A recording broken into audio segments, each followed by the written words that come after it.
everyone, it's Dolphin Treasure here, coming to you from Evansville, Indiana, and welcome to this week's little vlog video. So mostly what I actually want to talk about with you guys for this vlog was actually the show that I went to go see in Indianapolis this weekend. So a lot of you out there who are huge Markiplier fans know that him and his team actually went on their very first tour just this last week. I absolutely loved it. It had just a little bit of everything. The show was pretty much what I expected it to be, actually. I was under the impression that the show was actually going to be an improv show, kind of like Whose Line Is It Anyway, because that's where he draws a lot of his inspiration from. It was extraordinary. For their very first tour, you can tell that they went all out with everything. It was fully packed. As soon as he marketed the tickets and as soon as he told his entire audience about the tickets, I kid you not, they were sold out immediately. Don't feel bad if you guys weren't able to make the show. The venue itself that I went to in Indianapolis wasn't actually really big. It was actually, I mean, it could fit probably up to,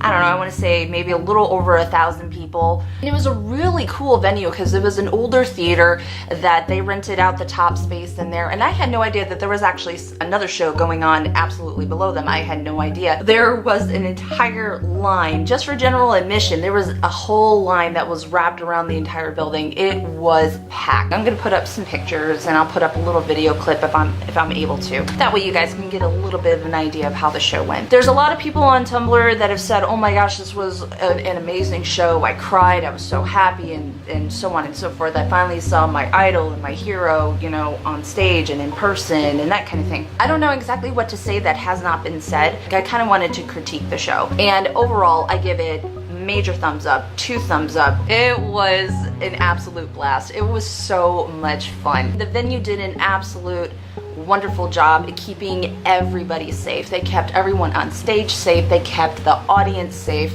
They kept everything in check, which was splendid. I actually took my own mother with me and she had no idea who Markiplier is. She had no idea who any of these guys are. And before the show, you know, I told her about it and I actually told her what Mark and them did on YouTube and why I watched them and why I thought they were funny and entertaining. So if she ever wanted to, you know, take a peek at one of his videos on YouTube to see what he's all about, you know, she was more than welcome, you know, that way she can have some sort of idea of who he was.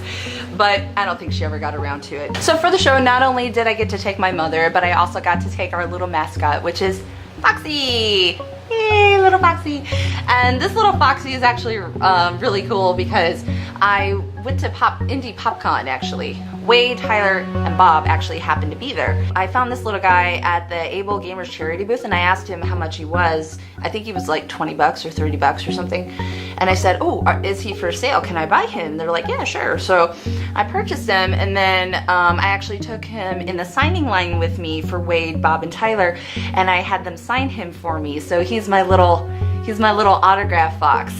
So like I got Bob's signature right there. I got Tyler on his mouth and Wade took his other hand right there. So I don't know why, I kind of had the idea that if I brought him with, if the team themselves actually had a signing going on that nobody was aware of or something, I just happened to bring him with me just in case. I don't know, I just wanted to kind of be prepared and stuff. I really wasn't expecting anything, and I was not the only one that had this idea. I actually ran into a group of kids that actually brought their own little FNAF plushies as well, and I'm like, oh, you brought little Foxy too, so did I, you know. It was really cute. It was really cute. So I'm glad he got to go with us, you know, and I took his picture, you know, in front of the large logo just to be goofy, just to be silly, you know, to take him on little adventures with me because he's just adorable.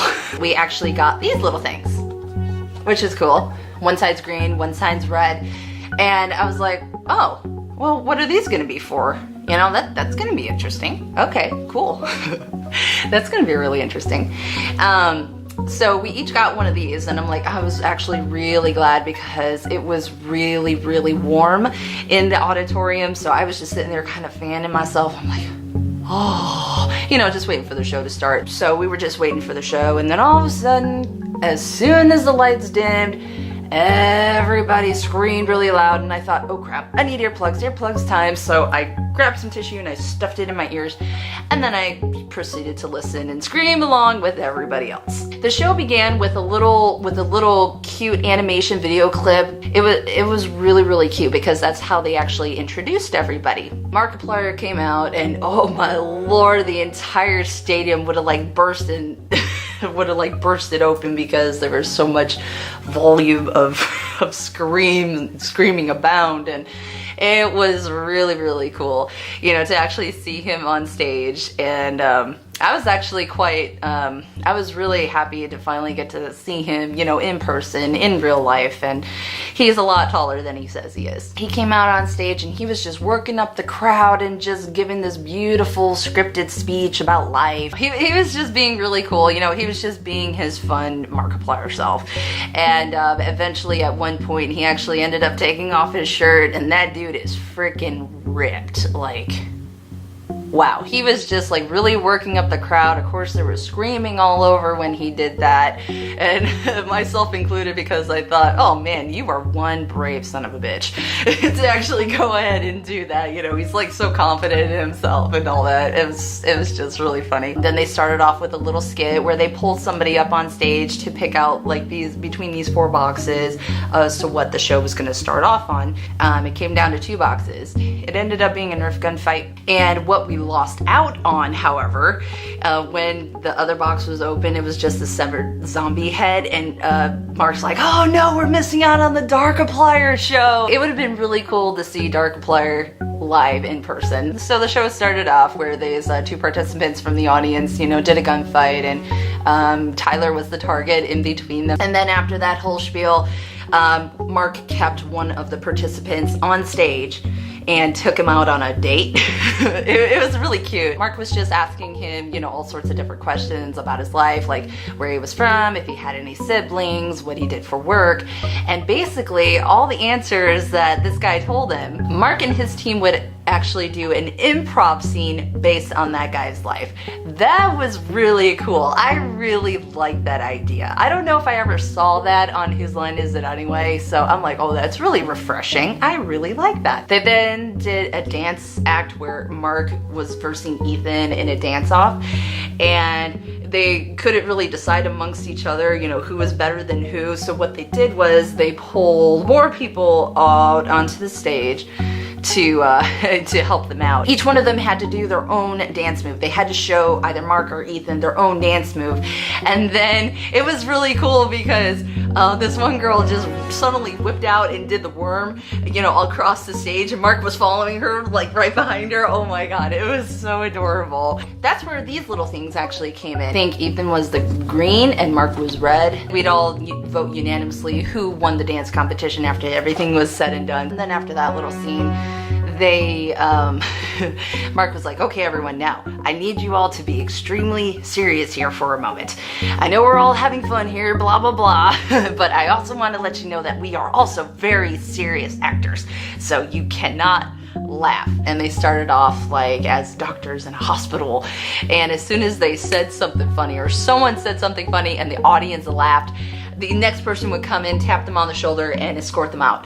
And then they would take their place and continue the scene from there. And oh my gosh, they just kept going back and forth because the audience could not stop laughing at everything they were saying. It was so cute. They also did another improv scene after that one. It was an improv game called Change. Basically, the game goes like this. There's a little bell sound that if they heard it ding from their DJ, every time he would press the button, you hear that ding.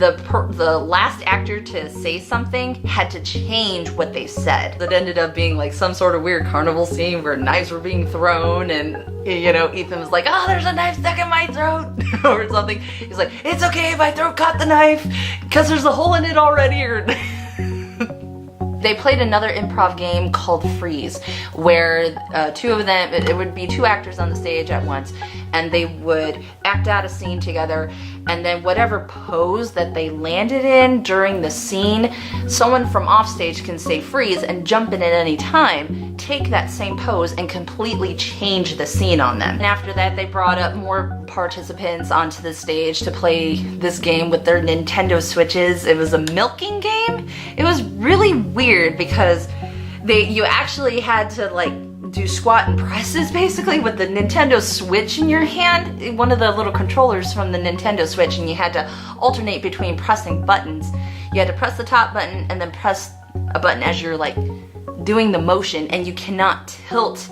You couldn't tilt it anyway. You had to keep it as straight as you could. And whoever filled up the most cups of milk won.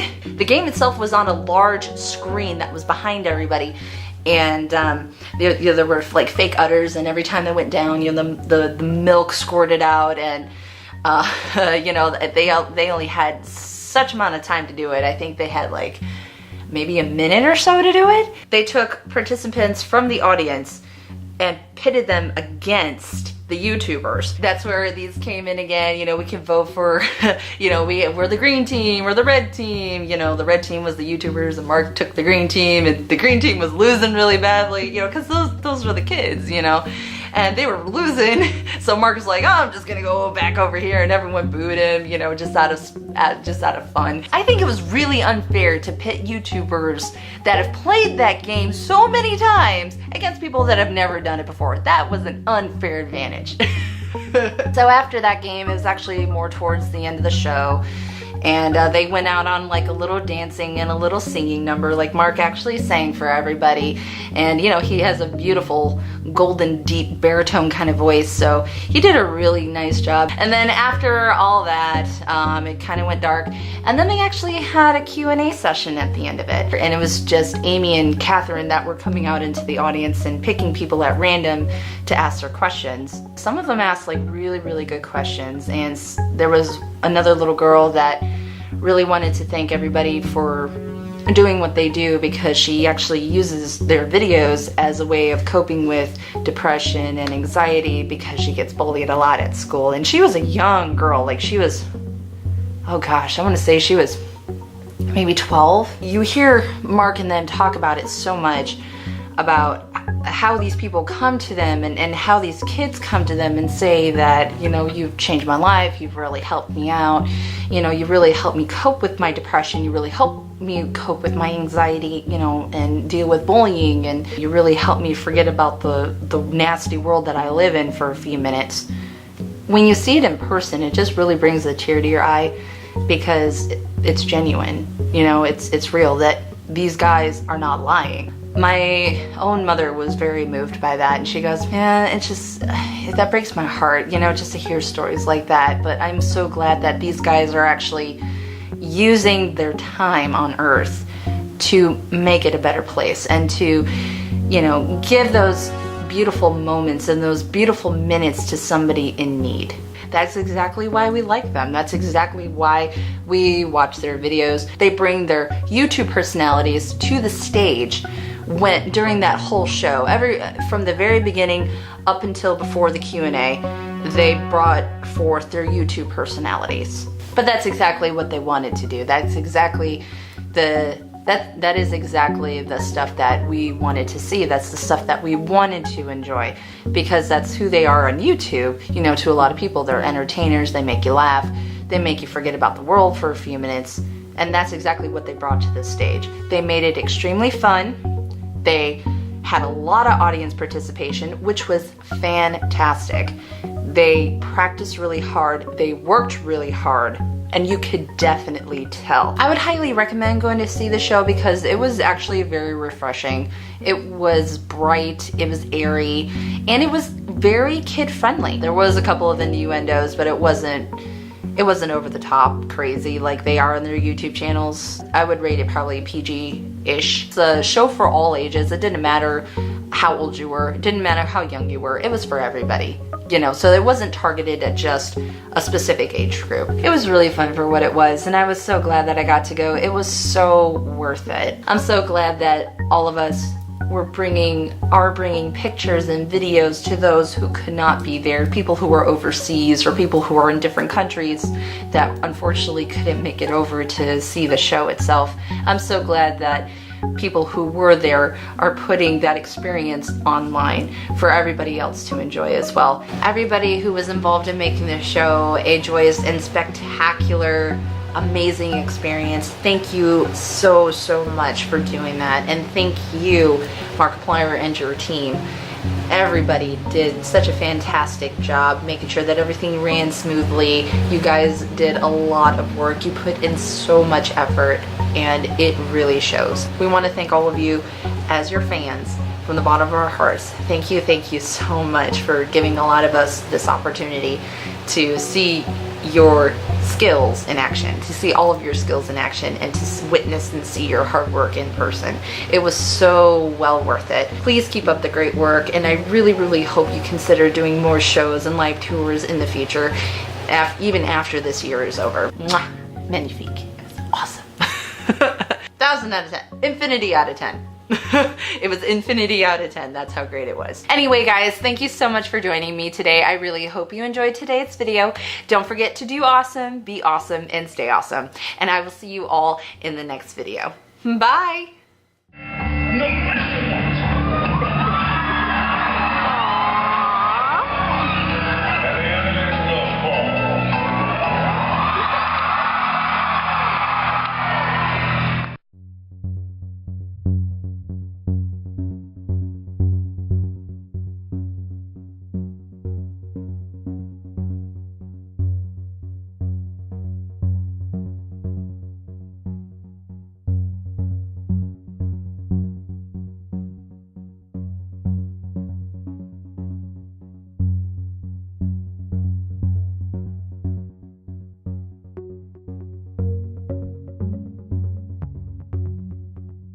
And they're the things that I will always remember. And they're the things that actually change who I am, because I evaluate this moment here with all of you, over 1,000 pairs of eyes looking at me and accepting.